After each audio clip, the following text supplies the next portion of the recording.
ಕರ್ನಾಟಕ ರಾಜ್ಯದ ಮುಖ್ಯಮಂತ್ರಿ ಕುರ್ಚಿಗಾಗಿ ಮುಖ್ಯಮಂತ್ರಿ ಹಾಗೂ ಉಪಮುಖ್ಯಮಂತ್ರಿಗಳ ನಡುವೆ ಫೈಟ್ ನಡೀತಾ ಇರೋದು ಎಲ್ಲರಿಗೂ ಗೊತ್ತಿರುವಂತಹ ವಿಚಾರ. ಕಳೆದೊಂದು ವಾರದಿಂದ ಈ ಒಂದು ಹುದ್ದೆಗಾಗಿ ಉಭಯ ನಾಯಕರ ನಡುವೆ ಪ್ರಯತ್ನಗಳು ನಡೀತಾ ಇದೆ. ಈ ಪ್ರಯತ್ನಗಳ ಭಾಗವಾಗಿ ಉಭಯ ನಾಯಕರ ಬಣಗಳು ಕೂಡ ಆಕ್ಟಿವ್ ಆಗಿರೋದನ್ನು ಗಮನಿಸ್ತಾ ಇದ್ದೀವಿ. ಇದೀಗ ಮುಖ್ಯಮಂತ್ರಿ ಕುರ್ಚಿಗಾಗಿ ಸಿಎಂ ಡಿಸಿಎಂ ಫೈಟ್ ವಿಚಾರ. ಡಿಕೆ ಶಿವಕುಮಾರ್ ನಿವಾಸಕ್ಕೆ ಪ್ರಿಯಾಂಕರ್ಗೆ ಭೇಟಿ ಕೊಟ್ಟಿದ್ದಾರೆ. ಸದಾಶಿವನಗರದ ನಿವಾಸಕ್ಕೆ ಸಚಿವರು ಬಂದಿದ್ದಾರೆ. ಕಾತರ ಹೆಚ್ಚಳ ಆಗ್ತಾ ಇದೆ. ಪ್ರಿಯಾಂಕರ್ಗೆ ಬಂದಿರೋದು ಡಿಕೆ ಶಿವಕುಮಾರ್ ನಿವಾಸಕ್ಕೆ. ಮತ್ತೊಂದು ಕಡೆ ಸಚಿವ ಮುನಿಯಪ್ಪ ನಿವಾಸದಲ್ಲಿ ಉಪಹಾರ ಕೂಟವನ್ನ ಆಯೋಜನೆ ಮಾಡಲಾಗಿತ್ತು. ಬಿಕೆ ಹರಿಪ್ರಸಾದ್ ಜೊತೆಗೆ ಮುನಿಯಪ್ಪ ತಿಂಡಿ ಮಾಡಿದ್ದಾರೆ. ರಾಜ್ಯ ರಾಜಕಾರಣದಲ್ಲಿ ಆಗ್ತಾ ಇರುವಂತಹ ಬೆಳವಣಿಗೆ ಪ್ರಮುಖವಾಗಿ ಗಮನಿಸಬೇಕಾಗಿದ್ದು ಪ್ರಿಯಾಂಕರ್ಗೆ ಮತ್ತು ಬಿಕೆ ಹರಿಪ್ರಸಾದ್ ಈ ಇಬ್ಬರು ನಾಯಕರು ದೆಹಲಿಯಲ್ಲಿ ರಾಹುಲ್ ಗಾಂಧಿ ಅವರನ್ನ ಭೇಟಿ ಮಾಡಿ ಬಂದಿರುವಂತಹ ನಾಯಕರು. ಇವರು ಒಬ್ಬರು ಮುನಿಯಪ್ಪನವರ ಮನೆಗೆ, ಒಬ್ಬರು ಡಿಕೆ ಶಿವಕುಮಾರ್ ನಿವಾಸಕ್ಕೆ ಹೋಗಿದ್ದಾರೆ. ಇಬ್ಬರೂ ಕೂಡ ರಾಹುಲ್ ಗಾಂಧಿ ಅವರನ್ನ ಭೇಟಿಯಾಗಿ ಮಾತನಾಡಿಕೊಂಡು ಬಂದಿರೋರು. ಸಹಜವಾಗಿ ಬಿಕೆ ಹರಿಪ್ರಸಾದ್ ಡಿಕೆ ಶಿವಕುಮಾರ್ ಬಣದವರು ಅಂತ ಹೇಳಲಾಗುತ್ತೆ. ಮುನಿಯಪ್ಪನವರು ಸಿದ್ದರಾಮಯ್ಯನವರ ಬಣದವರು ಅಂತ ಹೇಳಲಾಗುತ್ತೆ.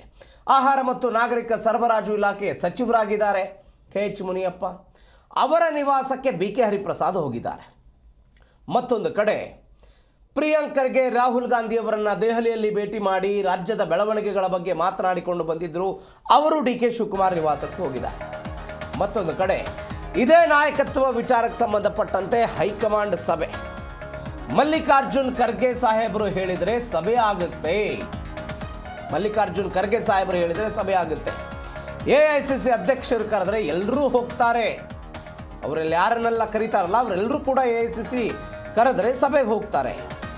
ಡಿಕೆ ಶಿವಕುಮಾರ್ ಭೇಟಿ ಬಳಿಕ ಪ್ರಿಯಾಂಕರ್ಗೆ ಹೇಳಿಕೆ ಕೊಟ್ಟಿದ್ದಾರೆ. ಅರ್ಧ ಗಂಟೆಗೂ ಹೆಚ್ಚು ಕಾಲ ಡಿಕೆ ಶಿವಕುಮಾರ್ ಜೊತೆಗೆ ಪ್ರಿಯಾಂಕರ್ಗೆ ಚರ್ಚೆ ಮಾಡಿದ್ರು. ಮಲ್ಲಿಕಾರ್ಜುನ್ ಖರ್ಗೆ AICC ಅಧ್ಯಕ್ಷರಾಗಿದ್ದಾರೆ, ಅವರು ಹೇಳಿದ್ರು ಹೋಗ್ತಾರೆ ಅಂತ. ಈಗ ಆಗ್ತಾ ಇರುವಂತಹ ಚರ್ಚೆ ಏನು? ಎಲ್ಲವೂ ಆಗಿದೆ. ಹೈಕಮಾಂಡ್ ಮಟ್ಟದಲ್ಲಿ ಸಭೆ ಆಗಬೇಕಾಗಿದೆ. ಉಭಯ ನಾಯಕರನ್ನ ಕುಳ್ಳಿರಿಸಿಕೊಂಡು ಸಂಧಾನದ ಮಾತುಕತೆಗಳಾಗಬೇಕು. ಆ ಸಂಧಾನ ಏನಾಗುತ್ತೆ ಅನ್ನೋದೇ ಸದ್ಯಕ್ಕಿರುವಂತಹ ಕುತೂಹಲ.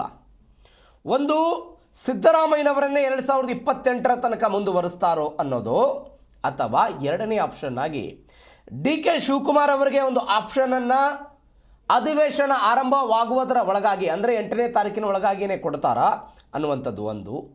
ಮೂರನೇದ್ದು ಏಪ್ರಿಲ್ ಅಥವಾ ಮೇ ತಿಂಗಳ ತನಕ ವೇಟ್ ಮಾಡಿ ಅದಾದ ನಂತರ ಅವಕಾಶವನ್ನು ಡಿಕೆ ಶಿವಕುಮಾರ್ ಕೊಡ್ತಾರಾ? ಈ ಮೂರು ಚರ್ಚೆಗಳು ಸಹಜವಾಗಿ ಹೈಕಮಾಂಡ್ ನಾಯಕರ ಮುಂದೆ ಇದೆ.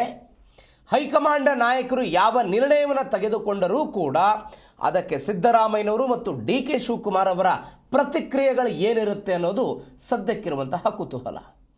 ಇವೆಲ್ಲದರ ನಡುವೆ ಸಪೋಸ್ ಹೈಕಮಾಂಡ್ ನಾಯಕರು ನಿಮ್ಮ ಬಳಿ ಇರುವಂತಹ ಶಾಸಕರ ಸಂಖ್ಯೆಯನ್ನು ಬೆಂಬಲವನ್ನು ತೋರಿಸಿ ಅಂತ ಹೇಳಿದರೆ ಉಭಯ ನಾಯಕರು ಆಗ ಏನು ಮಾಡ್ತಾರೆ? ಇವೆಲ್ಲವೂ ಕೂಡ ಸದ್ಯಕ್ಕಿರುವಂತಹ ಕುತೂಹಲ. ಇವೆಲ್ಲದರ ನಡುವೆ ಪ್ರಿಯಾಂಕರ್ಗೆ ಡಿಕೆ ಶಿವಕುಮಾರ್ ನಿವಾಸಕ್ಕೆ ಬಂದಿದ್ದಾರೆ. ಪ್ರಿಯಾಂಕರ್ಗೆ ಮಲ್ಲಿಕಾರ್ಜುನ್ ಖರ್ಗೆ ಅವರ ಪುತ್ರರು, ಅವರು ಮುಖ್ಯಮಂತ್ರಿ ಆಗಬೇಕು ಅನ್ನುವಂಥ ಒಂದು ಚರ್ಚೆ ಒಂದು ಬಣ ನಡೆಸ್ತಾ ಇದೆ. ಬಿಕೆ ಹರಿಪ್ರಸಾದ್ ಡಿಕೆ ಶಿವಕುಮಾರ್ ಬಣದವರು, ಅವರು ಮುನಿಯಪ್ಪನವರನ್ನು ಭೇಟಿ ಮಾಡಿದ್ದಾರೆ. ಯಾವ ಕಾರಣಕ್ಕಾಗಿ, ಏನು, ಎಲ್ಲವೂ ಕೂಡ ಸದ್ಯಕ್ಕೆ ಕುತೂಹಲ. ಇದು ರಾಜ್ಯ ರಾಜಕಾರಣದ ಬೆಳವಣಿಗೆ.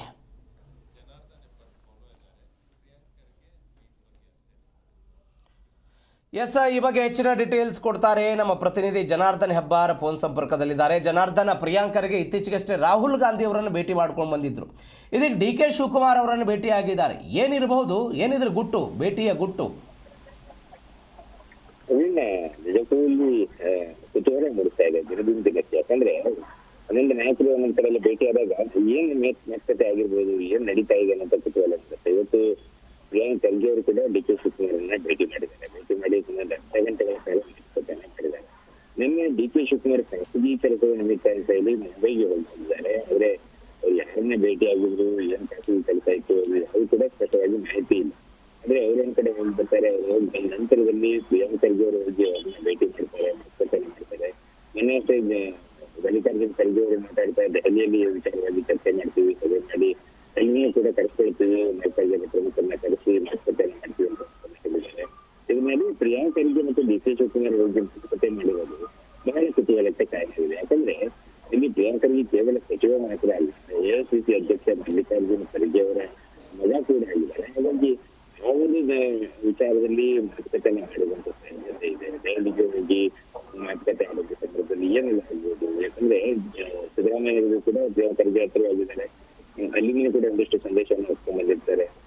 ಅಧಿಕಾರ ಬಿಟ್ಕೊಡೋದೇ ಆಗಿದ್ರೆ ಯಾವ ಸಂದರ್ಭದಲ್ಲಿ ಬಿಟ್ಕೊಡ್ಬೋದು, ಈ ರೀತಿಯ ಪೂರ್ವಭಾವಿಯಾಗಿ ಒಂದಿಷ್ಟು ವಿಚಾರಗಳನ್ನ ಹಂಚಿಕೆ ಮಾಡ್ಕೊಳ್ಳೋ ಸಾಧ್ಯತೆ ಇದೆ. ದೆಹಲಿಗೆ ಹೋಗಿ ಸಭೆ ನಡೆಸಕ್ಕಿಂತ ಪೂರ್ವವಾಗಿ ಏನೆಲ್ಲ ತೀರ್ಮಾನವನ್ನು ಮಾಡ್ಕೊಳ್ತಾ ಇದ್ದಾರೆ ಸಿದ್ದರಾಮಯ್ಯನವರು, ಅಧಿಕಾರವನ್ನು ಬಿಟ್ಕೊಡುವಂತ ವಿಚಾರವಾಗಿ ಅವರ ಮನಸ್ಸಲ್ಲಿ ಏನಿದೆ ಈ ವಿಚಾರವನ್ನು ಕೂಡ ಪ್ರಸ್ತಾಪ ಮಾಡುವಂತ ಸಾಧ್ಯತೆ ಇದೆ. ಇದು ಯಾಕಂದ್ರೆ ಡಿ ಕೆ ಶಿವಕುಮಾರ್ ಅವರು ದಿನದಿಂದ ದಿನಕ್ಕೆ ಅವರ ರಾಜಕೀಯ ಒಳ ರೇಟ್ ಏನಿದೆ ಅದನ್ನು ಅವರು ಮೇಲಿಂದ ನೋಡ್ಕೊಳ್ಳುವಂತ ಪ್ರಯತ್ನ ಮಾಡ್ತಾ ಇದ್ದಾರೆ. ಒಂದಿಷ್ಟು ಸಚಿವರು, ಶಾಸಕರು ಎಲ್ಲರೂ ಕೂಡ ದೆಹಲಿ ಕಡೆ ಪ್ರಯತ್ನ ಮಾಡ್ತಾ ಇದ್ದಾರೆ. ಯಾರು ಏನೇ ಹೇಳಿದ್ರು ಸಹಿತ ಅವರ ಪ್ರಯತ್ನ ಮಾಡ್ತಾ ಇದ್ದಾರೆ. ಇದು ಪಕ್ಷಕ್ಕೆ ಡ್ಯಾಮೇಜ್ ಆಗುವಂತ ಸಾಧ್ಯತೆ ಇರುತ್ತೆ. ಮತ್ತೆ ಇನ್ನೊಂದು ದೊಡ್ಡ ಮಟ್ಟದಲ್ಲಿ ಬಣ ರಾಜಕೀಯವಾಗಿ ಪಕ್ಷದಲ್ಲಿ ಅಸಮಾಧಾನ ಸ್ಫೋಟ ಹಾಕುವಂತ ಸಾಧ್ಯತೆಗಳು ಕೂಡ ಹೆಚ್ಚಾಗುತ್ತೆ. ಇದಕ್ಕೆಲ್ಲದಕ್ಕೂ ಕೂಡ ಕಡಿವಾಣ ಹಾಕೋದ್ರ ಜೊತೆಯಲ್ಲಿ ಡಿ ಕೆ ಶಿವಕುಮಾರ್ ಅವರ ಮನವೊಲಿಸುವಂತಹ ಕೆಲಸ ಒಂದಷ್ಟು ದಿನಗಳವರೆಗೆ ಕಾಯ್ದೆಯಂತ ಹೇಳುವಂತ ಕೆಲಸಗಳಾಗಿದೆಯಾ ಅನ್ನೋ ಕುತೂಹಲ. ಅಂದ್ರೆ ಡಿ ಕೆ ಶಿವಕುಮಾರ್ ಅವರು ಅತಿ ಶೀಘ್ರದಲ್ಲಿ ಆಗಬೇಕು, ಈ ಸಮಸ್ಯೆ ಪರಿಹಾರ ಆಗ್ಬೇಕು, ಅಧಿಕಾರ ಹಂಚಿಕೆ ವಿಚಾರ ತೀರ್ಮಾನ ಆಗ್ಬೇಕು ಅನ್ನೋ ಒಂದು ಹತ್ತಿರದಲ್ಲಿದ್ದಾರೆ. ಅದು ಪಕ್ಷದ ಕಲ್ಪಿಸಿಕೊಂಡಿದ್ದಾರೆ. ಇದಕ್ಕಾಗಿ ಸಿಎಂ ಸಿದ್ದರಾಮಯ್ಯನವರ ಒಂದು ಭಾವನೆಯನ್ನ, ಅವರ ವಿಚಾರವನ್ನ ಇಲ್ಲಿ ತಲುಪಿಸಿದಾರ ಡಿ ಕೆ ಶಿವಕುಮಾರ್ ಅವರಿಗೆ ಕುತೂಹಲ. ಸದ್ಯಕ್ಕಂತೂ ಹೋಗಿ ಭೇಟಿ ಮಾಡಿ ಮಾತುಕತೆ ಮಾಡಿದ್ದಾರೆ. ಒಂದು ಅರ್ಧ ಗಂಟೆಗಳ ಕಾಲ ಮಾತುಕತೆ ಆಗಿದೆ. ಮುಂದೆ ಏನ್ ಆಗ್ಬೋದು ಅನ್ನೋಂತ ಕುತೂಹಲ ಇದೆ. ಸದ್ಯಕ್ಕೆ ಇವರಿಬ್ಬರ ಭೇಟಿ ಈಗ ರಾಜ್ಯ ರಾಜಕೀಯದಲ್ಲಿ ಕಾಂಗ್ರೆಸ್ನಲ್ಲಿ ಅವರು ಕೂಡ ಬಹಳಷ್ಟು ಕುತೂಹಲ ಅನ್ನಿಸ್ತಾ ಇದೆ. ಇನ್ನೊಂದು ಕಡೆಯಲ್ಲಿ ಬಿ ಕೆ ಹರಿಪ್ರಸಾದ್ ಮತ್ತೆ ಮನೇಶ್ ಅವರು ಕೂಡ ಇವತ್ತು ಭೇಟಿಯಾಗಿ ಮಾತುಕತೆಯನ್ನು ಮಾಡಿದ್ದಾರೆ. ಮತ್ತೆ ಮಧ್ಯಾಹ್ನ ಸುದ್ದಿಗೋಷ್ಠಿಯನ್ನು ಕೂಡ ಕರೆದಿದ್ದಾರೆ.